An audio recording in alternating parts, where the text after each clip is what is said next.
6 days. That was the number blinking on the datapad. High Ambassador Xylar stared at it until his 4 eyes burned. 6 days until the pathogen reaches critical mass, the medical droid said.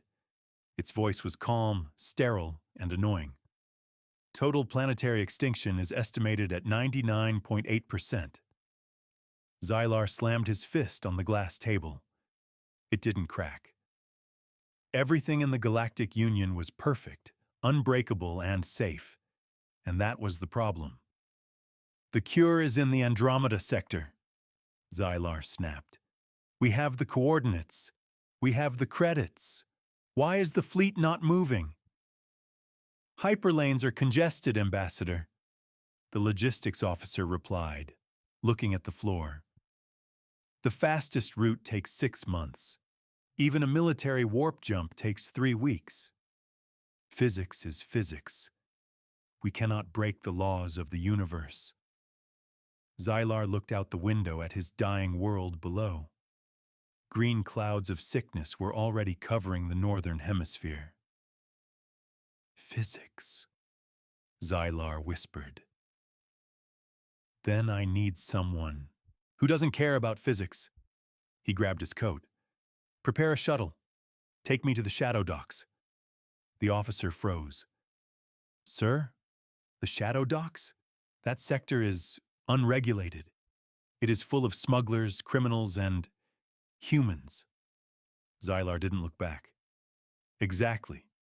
If the saints can't save us, maybe the devils can. Scene transition. Narrator, docking bay, 94 smelled of ozone, stale oil, and something burning. Xylar stepped off his pristine white shuttle. His boots sank into a layer of grease. The air here was heavy. It tasted like metal. In the center of the bay sat the ship. It wasn't elegant. It didn't have the smooth curves of an elven cruiser or the geometric perfection of a droid freighter. It looked like a brick. A massive, ugly, scarred brick of iron. Welding marks covered its hull like scars. Cables hung loose from its belly. The name was painted on the side in peeling red letters. The Rusty Nail. You looking for a ride? Or are you just admiring the view? Xylar turned. A creature stood by the landing ramp. 2 legs, 2 arms. No exoskeleton. Soft pink skin that looked incredibly fragile. It wore a grease-stained jumpsuit and was smoking a stick of tobacco. A human. I need a transport, Xylar said, trying to keep his voice steady. To the Andromeda sector, Sector 7. The human, Captain Rourke, laughed. It was a dry, rasping sound. Sector 7? That's a 6-month trip, shiny face. I'm on break. I need to be there in 6 hours, Xylar said. Rourke stopped laughing. He took the cigarette out of his mouth and looked Xylar up and down. The silence stretched. 6 hours, Rourke repeated. That's impossible. I will pay you double, Xylar said. 10 million credits. Solid gold. Rourke didn't blink at the money. He looked at Xylar's desperate eyes. He looked at the dying planet in the sky above them. 6 hours, Rourke muttered. That means we don't take the hyperlanes. That means we take the shortcut. Rourke threw his cigarette on the ground and crushed it with his heavy boot. Get on board, Rourke said, turning his back. But listen to me closely, Ambassador. My ship is not a luxury liner, and my crew, we are not nice people. The interior of the Rusty Nail was a nightmare of industrial noise. Pipes hissed steam. The floor vibrated violently. It felt like the ship was alive and angry. Xylar strapped himself into a seat on the bridge. The seat was torn leather. Engine check, Rourke shouted. Core is hot, Cap. A voice crackled over the intercom. The containment field is at 40%, just enough to keep us from melting. Good enough, Rourke grinned. He strapped himself in. He didn't look like a pilot calculating a route. He looked like a man about to jump off a cliff. Rourke turned his chair to Xylar. His face was serious for the first time. Ambassador, we are about to activate the void drive. We are going to punch a hole in reality and travel through the space between spaces. Rourke leaned forward. I have only one rule on this ship. When the drive starts, no matter what you hear, no matter what you think you see. Rourke pointed to the thick blast shields covering the windows. Do not look outside. Rourke punched a big red analog button. The ship didn't accelerate. It screamed. The universe around them shattered like glass. They were gone. The transition wasn't physical. It was psychological. Xylar didn't feel the ship move. He felt his soul stretch. It felt like being pulled through a needle's eye. The humming of the engines changed. It wasn't a mechanical vibration anymore. It sounded like chanting. Low, rhythmic, deep voices whispering in a language that no tongue could speak. Xylar grabbed the armrests of his chair. His stomach churned, but it wasn't nausea. He tasted the color purple. He heard the smell of burning toast. Synesthesia, Captain Rourke said, flipping a switch on the console. Your brain is trying to interpret data that doesn't exist. Ignore it. Focus on something real. Look at your boots. Xylar looked down. His pristine white boots were rippling, breathing like lungs. He gasped. Captain! The reality integrity. It's failing. Integrity is at 92%, Rourke said, bored. We're fine. Hey, Tiny, coffee. The bridge door slid open. A human the size of a vending machine walked in. He wore a dirty apron over his armor. He carried a pot of black sludge. Coffee machine is possessed again, Cap, Tiny grumbled. It's crying blood instead of water. Just boil it, Tiny. Caffeine is caffeine. Xylar stared at them. His 4 eyes were wide with horror. Possessed? Blood? How can you talk about coffee? Tiny poured a cup for Rourke. Best way to ignore the whispers, little green man. If you listen to the ship too much, you start wanting to open the airlock. Suddenly a loud bang echoed from the hull. It sounded like a giant hammer hitting the metal. Then a scratch. Scree! Something massive was dragging its claws along the outside of the ship. Xylar screamed. There is something out there. It's trying to get in. Rourke didn't even look up from his monitors. He took a sip of his black coffee. That's just a void leech, Rourke said calmly. It's feeding off the heat of the engines, like a mosquito. It'll let go when we hit. Turbulence. A mosquito? Xylar trembled. It sounds like a leviathan. Size is relative here, Ambassador, Rourke said. He lit another cigarette. The smoke didn't rise. It spiraled downwards, defying gravity. Rourke swatted the smoke away like a fly. Check the cargo bay, Rourke ordered Tiny. Make sure the reality anchors are holding. Last time we lost a crate of ammo because it turned into a flock of butterflies. On it, Cap, Tiny said, lumbering out. Xylar clutched his chest. His hearts were racing.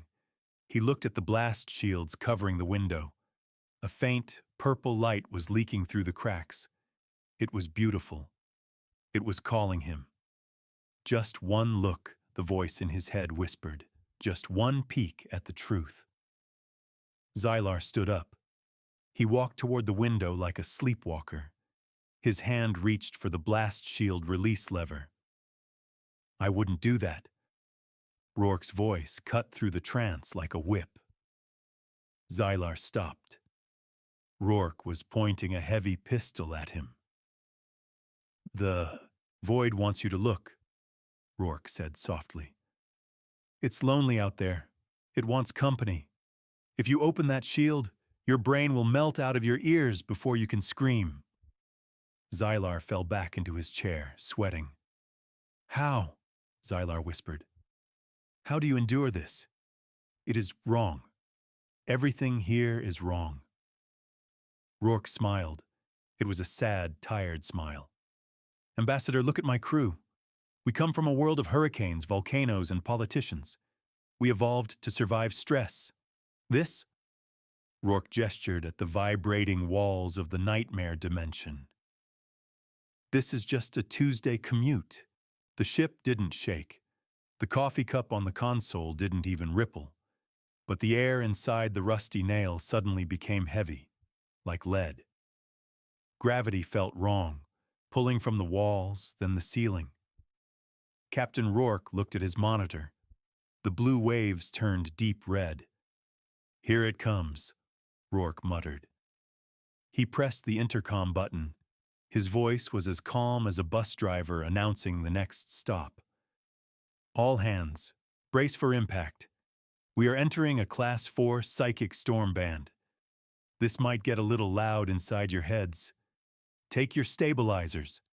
I repeat, pop your pills." Xylar squirmed in his seat. It felt like a drill was boring into his skull. "Stabilizers?" Xylar groaned, clutching his head. "Is the hull taking damage?" "Not the hull," Rourke said, pulling a plastic orange bottle from his pocket. "We are. The void likes cracks in the mind. It seeps in." Suddenly, the bridge lights died. Only the emergency red strobes pulsed. But the shadows detached themselves from the walls. Xylar screamed. The shadow in the corner elongated, twisted, and took the shape of his dead father. The face was melted, the eyes hollowed out. "You abandoned us," the shadow father spoke. The voice didn't come from the air. It echoed directly inside Xylar's brain. "Your people are dying, Xylar, and you are running away in a garbage scow." "No," Xylar yelled, covering his ears or where his ears would be. "I am trying to save them." More shadows appeared. Dying children from his home planet, burning cities, his ancestors looking at him with disgust. They crowded the small bridge, reaching out with clawed smoke hands. "Failure," they whispered. "Coward." Xylar fell to the floor, curling into a ball. His mind was fracturing. The madness was wrapping around him like a warm, suffocating blanket. Click. Then a sound of swallowing. Rourke had popped 2 pills from the orange bottle dry. He stood up from the captain's chair. He walked straight through the ghost of Xylar's father, dispersing the smoke like a bad smell, and grabbed Xylar by the collar. Xylar was shaking violently. "Do you not see them? My father, he is here!" Rourke squeezed Xylar's jaw and forced his mouth open. He dropped a pill down the alien's throat. "Swallow," Rourke ordered. Xylar choked, but he swallowed. In seconds, the shadows shrieked and retreated into the walls. The voices cut off instantly. The image of his dead father flickered and turned back into a simple shadow cast by a vent. The headache vanished, replaced by a numb, cold silence. Xylar lay on the floor, gasping for air. What was that?" "Chemical apathy," Rourke said, walking back to his seat. "It shuts down the fear receptors in the brain. Also, it's strawberry-flavored." Xylar tried to stand.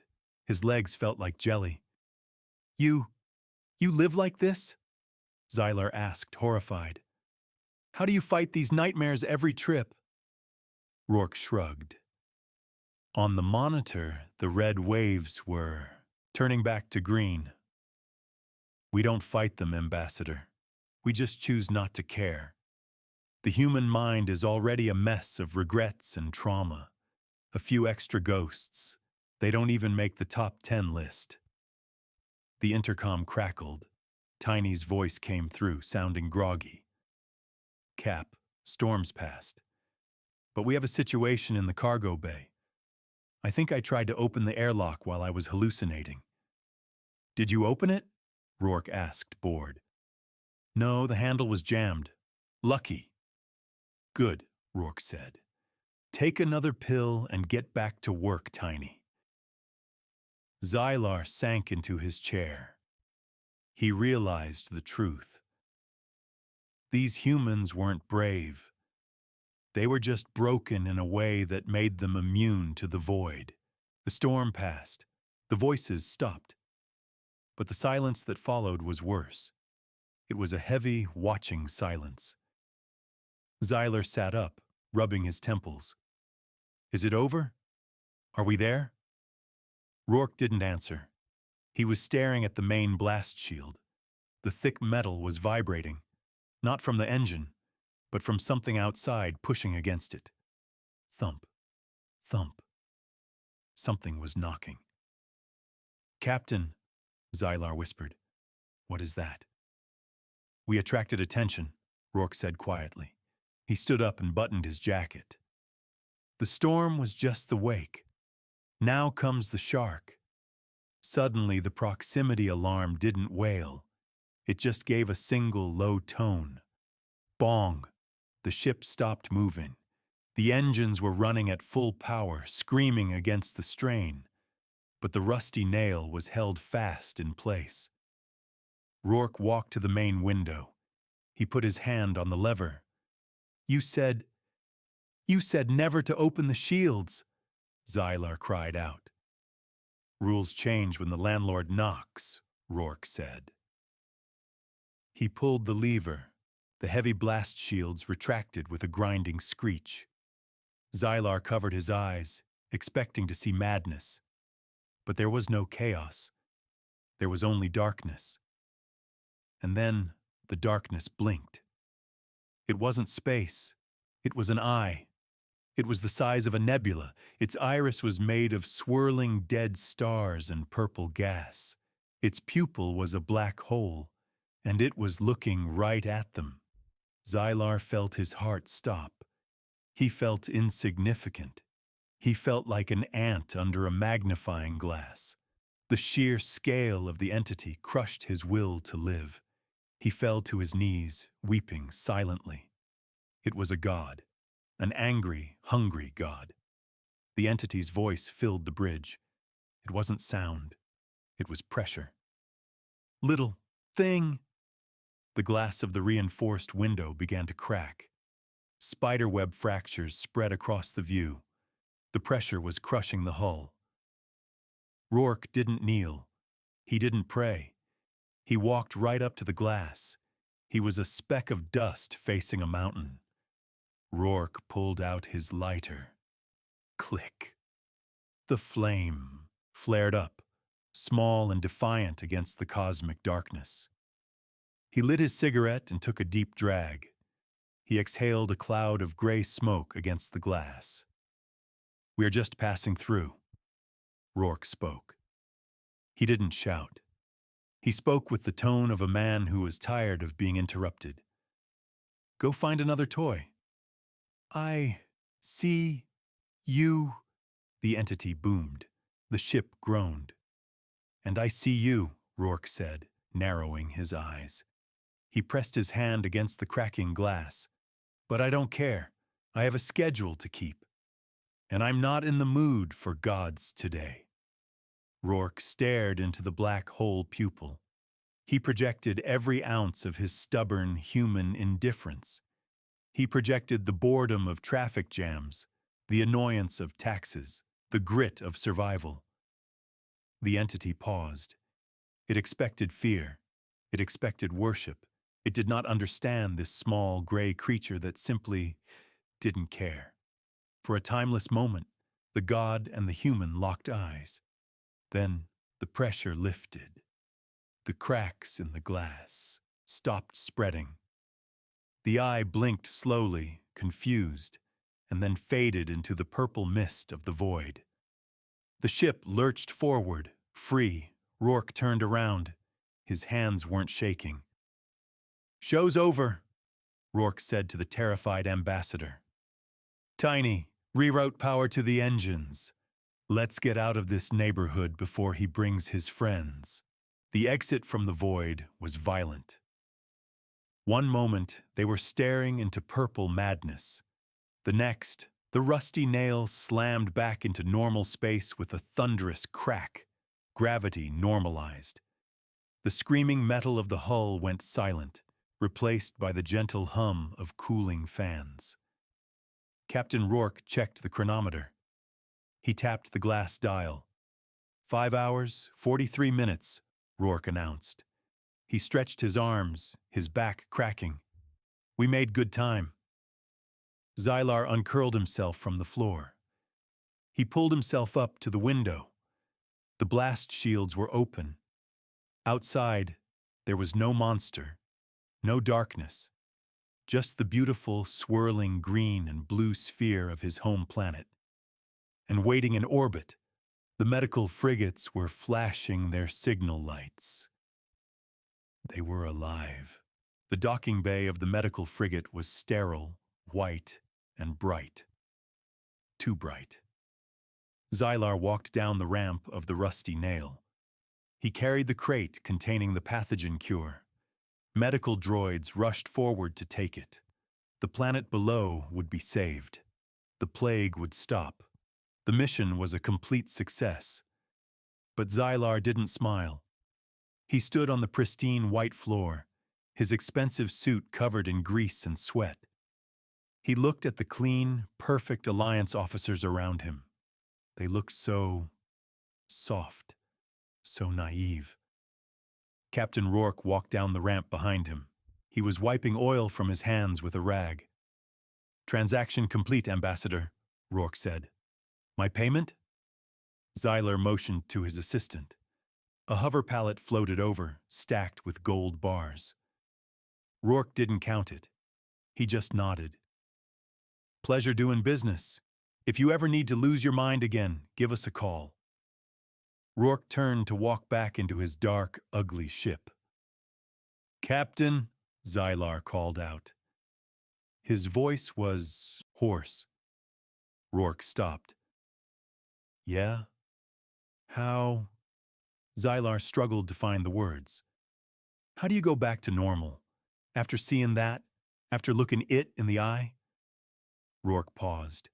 He looked at the bright lights of the space station, then back at the darkness of the open airlock behind him. "We don't go back to normal, kid," Rourke said softly. "We just carry the weight. That's what humans do. We don't fix the cracks. We just build over them." Rourke walked into the shadow of his ship. The heavy ramp hissed and closed. Ambassador Xylar was hailed as a hero. Statues were built in his honor. The Galactic Council praised his bravery, but Xylar never flew in space again. He resigned from his position. He moved to a small house on the ground, far away from the sky. At night, he would close all his curtains. He would lock every door. Because he knew the truth now. The galaxy wasn't safe.